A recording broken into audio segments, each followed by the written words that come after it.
നിർമ്മിത ബുദ്ധി അടക്കമുള്ള പുതിയ സങ്കേതങ്ങൾ മാധ്യമങ്ങൾക്ക് സഹായകമാകുന്നുണ്ട്. ഒപ്പം വാർത്തകളെ വളച്ചൊടിക്കാനും അവ സഹായിക്കും. ഇതാണ് പത്രസ്വാതന്ത്ര്യ ദിനത്തിൻ്റെ സന്ദേശം. എന്നാൽ ആധുനിക സങ്കേതങ്ങൾ ഇല്ലാതെ തന്നെ വാർത്തകളെ വളച്ച് തോൽവിയെ ജയമാക്കി കാട്ടാനും പിന്മാറ്റത്തെ മുന്നേറ്റമാക്കി അവതരിപ്പിക്കാനും കഴിയും. വിഴിഞ്ഞം ഒരു ഉദാഹരണമായിരുന്നു. വിഴിഞ്ഞം അന്താരാഷ്ട്ര തുറമുഖം രാജ്യത്തിന് സമർപ്പിച്ചു. സ്വപ്നം വിരിഞ്ഞു, കേരളത്തിൻ്റെ സ്വന്തം തുടങ്ങി ആഘോഷ തലക്കെട്ടുകൾ. പ്രധാനമന്ത്രിയാണ് കേരളത്തിൻ്റെ സ്വന്തം പദ്ധതി നാടിന് സമർപ്പിച്ചത്. ചടങ്ങ് മൊത്തത്തിൽ തന്നെ രാഷ്ട്രീയ നാരറ്റീവുകൾ കൊണ്ട് സമ്പന്നമായിരുന്നു. സർക്കാർ പരസ്യങ്ങൾ മുതൽ പദ്ധതിയേക്കാൾ മുഴുപ്പിലാണ് ഭരണത്തലവന്മാരുടെ പടം.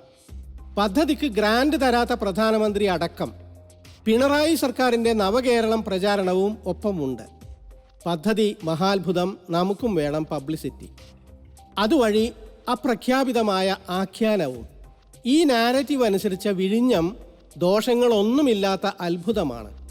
സംഘ് പരിവാർ മുഖപത്രത്തിന് ഇന്ത്യക്കും പ്രധാനമന്ത്രിക്കുമാണ് വാർത്തയിൽ ഇടം. കേരളമില്ല, മുഖ്യമന്ത്രി ഇല്ല.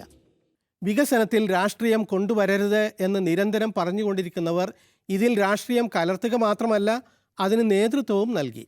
പ്രധാനമന്ത്രി ഇന്ത്യ സഖ്യത്തെ പരിഹസിച്ചു. മുഖ്യമന്ത്രി മുൻ മന്ത്രിസഭകളുടെ പങ്ക് മൂടിവെച്ചു. ഇന്ന് ദേശാഭിമാനിയുടെ നാരറ്റീവ് ഒന്നാമതാകാൻ വിഴിഞ്ഞം എന്നാണ്, ലോകമഹാകവാടം എന്നാണ്. അതിലുള്ളത് പിണറായി സർക്കാരിൻ്റെ ഇച്ഛാശക്തിയും നിശ്ചയദാർഢ്യവും അത്രേ. പക്ഷേ ഇതേ രാഷ്ട്രീയ പക്ഷത്തിനും ഇതേ പത്രത്തിനും കുറച്ച് മുൻപ് വിഴിഞ്ഞം അതായിരുന്നില്ല. ഇന്നത് ഗുണങ്ങൾ മാത്രമുള്ള മഹാപദ്ധതിയെങ്കിൽ മുൻപ് UDF അത് നടപ്പാക്കാൻ ശ്രമിക്കുമ്പോൾ ഇത് വെറും ദോഷങ്ങൾ മാത്രം നിറഞ്ഞ, ഒരു ഗുണവും പറയാനില്ലാത്ത കടൽ കൊള്ളയായിരുന്നു. 2016 ഏപ്രിലിലെ ദേശാഭിമാനി തലക്കെട്ട് ഇങ്ങനെയായിരുന്നു: കടൽ കൊള്ള. അന്നത്തെ മുഖ്യമന്ത്രി ഉമ്മൻചാണ്ടിയെ അദാനിയുടെ ചുമട്ടുകാരനായി ചിത്രീകരിക്കുന്ന കാർട്ടൂണുമുണ്ട്. അന്നത്തെ കടൽ കൊള്ള എന്ന തലക്കെട്ട് ഇപ്പോൾ വിശദീകരിക്കാൻ വേണ്ടി ദേശാഭിമാനി പ്രത്യേക കുറിപ്പ് പ്രസിദ്ധപ്പെടുത്തി. പദ്ധതിയിലെ ഭൂമി തട്ടിപ്പിനെയാണ് അന്ന് എതിർത്തത് എന്ന്. ആഖ്യാനം മാറ്റി പണിയുമ്പോഴും ചില ചോദ്യങ്ങളുണ്ട്. ആ കാർട്ടൂണിൽ കണ്ട അദാനി തന്നെയല്ലേ ഇപ്പോഴും? മത്സ്യബന്ധനത്തിന് മരണമണി എന്ന് അന്ന് പറഞ്ഞു. ഇപ്പോൾ മത്സ്യബന്ധനം അവിടെ നടക്കുന്നുണ്ടോ? അതോ അന്ന് എഴുതിയ പോലെ അദാനിക്ക് വേണ്ടി പുകച്ച് ചാടിച്ചോ? ഇന്ന് പരസ്യങ്ങളും വാർത്തകളുമൊക്കെ നേട്ടത്തിൻ്റെ, വിജയത്തിൻ്റെ നാരറ്റീവ് സൃഷ്ടിക്കാൻ പാകത്തിലാണ്. അലകടലായി ആവേശം. പക്ഷേ കക്ഷി രാഷ്ട്രീയം കളിക്കാൻ ഇത് തടസ്സമായില്ല. സംസ്ഥാന പ്രതിപക്ഷ നേതാവിനെ ക്ഷണിച്ചില്ലെന്ന് വിവാദമുയർന്നു. ഉണ്ടെന്നും ഇല്ലെന്നും തർക്കമായി. യൂണിയൻ സർക്കാർ പദ്ധതിക്ക് വേണ്ടി ചില്ലിക്കാശ് തന്നില്ലെന്ന് ദേശാഭിമാനി പറയുന്നു. പ്രധാനമന്ത്രിയെ ക്ഷണിക്കാൻ അത് തടസ്സമാകേണ്ടതില്ല. എന്നാലോ പ്രധാനമന്ത്രിയും മുഖ്യമന്ത്രിയും തനി രാഷ്ട്രീയം പറഞ്ഞാണ് വാർത്ത സൃഷ്ടിച്ചത്. പ്രതിപക്ഷ നേതാവിന് തന്നെ ക്ഷണിച്ചതായി ബോധ്യപ്പെട്ടില്ലെങ്കിലും ചില്ലിക്കാശ് തരാത്തവരെന്ന് അവർ തന്നെ പറഞ്ഞ കേന്ദ്രത്തിൻ്റെ നിർദ്ദേശപ്രകാരമാണത്രേ സംസ്ഥാന BJP അധ്യക്ഷനെ സംസ്ഥാന സർക്കാർ ക്ഷണിച്ചു. അദ്ദേഹമാകട്ടെ മുൻകൂട്ടി സ്റ്റേജിൽ സീറ്റ് പിടിച്ചെടുത്ത് രാഷ്ട്രീയ മുദ്രാവാക്യം വിളിക്ക് നേതൃത്വം കൊടുത്തു. ചുളിവിൽ പലരും ഇങ്ങനെ സ്ഥാനം പിടിച്ചെടുത്തപ്പോൾ പദ്ധതിയുടെ പഴയ പ്രയോക്താക്കൾക്ക് ചരിത്രത്തിൽ സ്ഥാനം വിലക്കി. വിഴിഞ്ഞം പദ്ധതിക്ക് വേണ്ടി ഉമ്മൻചാണ്ടിയുടെ ഭരണകാലത്ത് കാര്യമായ നീക്കം നടന്നിരുന്നു. അതിനു മുൻപ് K. കരുണാകരൻ, AK ആന്റണി എന്നിവരുടെ ക്യാബിനറ്റിലെ തുറമുഖ മന്ത്രി എന്ന നിലക്ക് MV രാഘവൻ ആദ്യ ചുവടുകൾ എടുത്തിരുന്നു. ഉമ്മൻചാണ്ടി ഭരണത്തിൽ സ്വകാര്യ പങ്കാളിത്തം വേണമെന്ന് തീരുമാനിച്ചു. ടെൻഡർ വിളിച്ചു. പരിസ്ഥിതി സുരക്ഷാ ക്ലിയറൻസ് നേടി. ഭൂമി കുറെ ഏറ്റെടുത്തു. വയബിലിറ്റി ഫണ്ട് ഉറപ്പിച്ചു. ഇന്ന് മോദിയും പിണറായിയും ചിത്രത്തിൽ വരുമ്പോൾ ഉമ്മൻചാണ്ടി പുറത്ത്. അധികാരം ഉപയോഗിച്ചുകൊണ്ട് സൃഷ്ടിച്ച നാരറ്റീവാണ് വിഴിഞ്ഞത്ത് നങ്കൂരമിട്ടത്. നാരറ്റീവ് എങ്ങനെ രാഷ്ട്രീയ നിറം മാറ്റത്തിനനുസരിച്ച് മാറാം എന്ന് കാണിക്കുന്നു ജാതി സെൻസസ് പ്രഖ്യാപനം. സെൻസസ് കണക്കെടുപ്പിൽ ജാതി വിവരം കൂടി ശേഖരിക്കണമെന്ന് പ്രതിപക്ഷം കുറേയായി ആവശ്യപ്പെടുന്നതാണ്. ഇതുവരെ ജാതി സെൻസസിനെ ശക്തമായി എതിർത്തു വന്ന മോദി സർക്കാർ പെട്ടെന്ന് നിലപാട് മാറ്റി.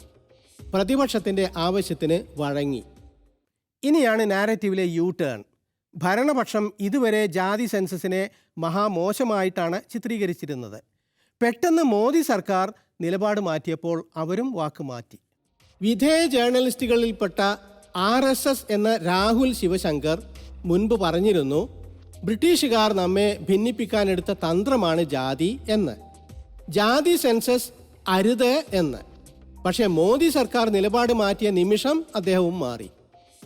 ജാതി സെൻസസ് ഉഗ്രൻ രാഷ്ട്രീയ നീക്കമാണത്രേ. ജാതി സെൻസസ് തീരുമാനം ഗംഭീരമാണത്രേ. ഇത് 2025 ഏപ്രിലിലെ നിലപാട്. ജാതി സെൻസസ് മോശമെന്ന് 2022 ജനുവരിയിലെ നിലപാട്. ഇത് ഒരു രാഹുൽ ശിവശങ്കറിൻ്റെ മാത്രം സ്ഥിതിയുമല്ല. നിലപാട് മാറ്റം എത്ര നാടകീയം. യോഗി ആദിത്യനാഥ് കഴിഞ്ഞ വർഷം പോലും തറപ്പിച്ച് പറഞ്ഞത് ജാതി സെൻസസ് വേണമെന്ന് പറയുന്നവർ താലിബാൻ മനസ്ഥിതിക്കാരാണ് എന്നായിരുന്നു. മോദി സർക്കാർ ജാതി സെൻസസിന് തീരുമാനിച്ചപ്പോഴാകട്ടെ അത് ചരിത്ര തീരുമാനം എന്നായി യോഗി ആദിത്യനാഥ്. ഭിന്നിപ്പ് തന്ത്രം എന്ന പഴയ അഭിപ്രായവും പെട്ടെന്ന് മാറി. BJP നേതാവ് തേജസ്വി സൂര്യക്കും രായ്ക്ക് രാമാനം മനസ്സ് മാറ്റം. മുൻപ് തീർത്തും എതിരെ, ഇപ്പോൾ തികഞ്ഞ പിന്തുണ. ജാതി സെൻസസ് സമൂഹത്തിൽ ചീത്ത ഫലം ഉണ്ടാക്കുമെന്ന് അന്ന്. ജാതി സെൻസസ് നടത്താനുള്ള ചരിത്ര തീരുമാനത്തിന് സുസ്വാഗതം എന്ന് ഇപ്പോൾ. ആർക്കോ വേണ്ടി ചിന്തിക്കുന്ന മസ്തിഷ്കങ്ങൾ. എന്തിന് മോദി തന്നെ പറഞ്ഞിരുന്നല്ലോ, ജാതി സെൻസസിന് വേണ്ടി വാദിക്കുന്ന കോൺഗ്രസിൻ്റേത് അർബൻ നക്സൽ ചിന്തയാണ് എന്ന്. അതും എത്ര അനായാസം 180 ഡിഗ്രി തിരിഞ്ഞു. അർബൻ നക്സൽ ചിന്ത സർക്കാരിൻ്റെ ഔദ്യോഗിക നയമായി മാറാൻ 1 കൊല്ലം തികച്ചും എടുത്തില്ല. ഇപ്പോൾ ആരാവും അർബൻ നക്സൽ? രാഹുൽ ഗാന്ധി പറഞ്ഞപ്പോൾ ഭിന്നിപ്പ് തന്ത്രം, ഇപ്പോൾ മാസ്റ്റർ സ്ട്രോക്ക്. ഇന്ന് അത് പുരോഗമനപരമായി. ദിവസങ്ങൾക്ക് മുൻപ് വരെ ജാതി സെൻസസിനെ തള്ളിപ്പറഞ്ഞവർക്ക് പെട്ടെന്നത് മാസ്റ്റർ സ്ട്രോക്കായി. ബീഹാർ തെരഞ്ഞെടുപ്പിലാവാം നോട്ടം. വോട്ട് നോക്കി നിലപാട്. അതുപ്രകാരം നാരറ്റീവ് മാറ്റം. ഇവിടെ നാരറ്റീവ് നേർ വിപരീതമായെങ്കിൽ മറ്റൊന്നിലെ കൗതുകകരമായ സാമ്യമാണ് വാർത്ത. 2019 പുൽവാമ ഭീകരാക്രമണം, 2025 പഹൽഗാം ഭീകരാക്രമണം. 2 ഘട്ടത്തിലും പത്രതലക്കെട്ടുകൾ സൂചിപ്പിച്ച നാരറ്റീവ് താരതമ്യം ചെയ്യുന്നു ജേർണലിസ്റ്റ് കൃഷ്ണപ്രസാദിൻ്റെ ദ നെറ്റ് പേപ്പർ എന്ന ഓൺലൈൻ പത്രിക. 2 തവണയും ഒരേ പ്രതികരണം, ഒരേ വായ്ത്താരി, ഒരേ ഭാഷ, ഒരേ തീർപ്പുകൾ. പുൽവാമക്ക് പിന്നാലെ പ്രഖ്യാപനം വന്നു, തീരുമാനം സൈന്യത്തിന് വിട്ടു എന്ന്. ഇപ്പോൾ പഹൽഗാമിന് പിന്നാലെയും സൈന്യം തീരുമാനിക്കും എന്നായി. സിന്ധു നദീജല കരാർ റദ്ദാക്കാൻ അന്നും ഇന്നും തീരുമാനം.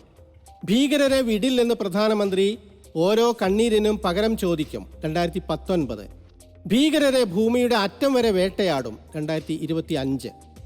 അന്ന് 13-ാം നാൾ തിരിച്ചടിയുണ്ടായി. ഇത്തവണ 15-ാം നാളും.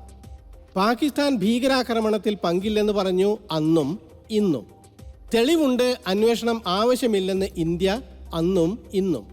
രാജ്യത്തിനകത്ത് പാർട്ടികൾ സർക്കാരിന് പിന്തുണ പ്രഖ്യാപിച്ചു അന്നും ഇന്നും. എന്നാൽ അന്നെന്ന പോലെ ഇന്നും സർക്കാരിൻ്റെ ഭാഗത്ത് സുരക്ഷാ വീഴ്ച ഉണ്ടായി എന്ന് പ്രതിപക്ഷം ചൂണ്ടിക്കാട്ടിയപ്പോൾ സർക്കാരിന് നീരസം. ഏതായാലും ഒരു കാര്യത്തിൽ തർക്കമില്ല, സംഘർഷാന്തരീക്ഷത്തിൽ വ്യാജ നാരറ്റീവുകൾ പെരുകും. പാകിസ്ഥാനെതിരെ ഇന്ത്യ തിരിച്ചടിച്ചപ്പോൾ പെട്ടെന്ന് പാക് കേന്ദ്രങ്ങൾ പരത്തിയ കള്ളവാർത്തകൾ ഫാക്ട് ചെക്കർ മുഹമ്മദ് സുബൈർ പൊളിച്ചു കാട്ടിയത് വലിയ വാർത്തയായല്ലോ. വ്യാജ നാരറ്റീവുകൾക്കെതിരായ പോരാട്ടം സത്യത്തിനും സമാധാനത്തിനും വേണ്ടിയുള്ള പോരാട്ടമാണ്. നേർവാർത്തയുടെയും ശരിയായ നാരറ്റീവിൻ്റെയും വില ചെറുതല്ല എന്ന് തന്നെ പാഠം.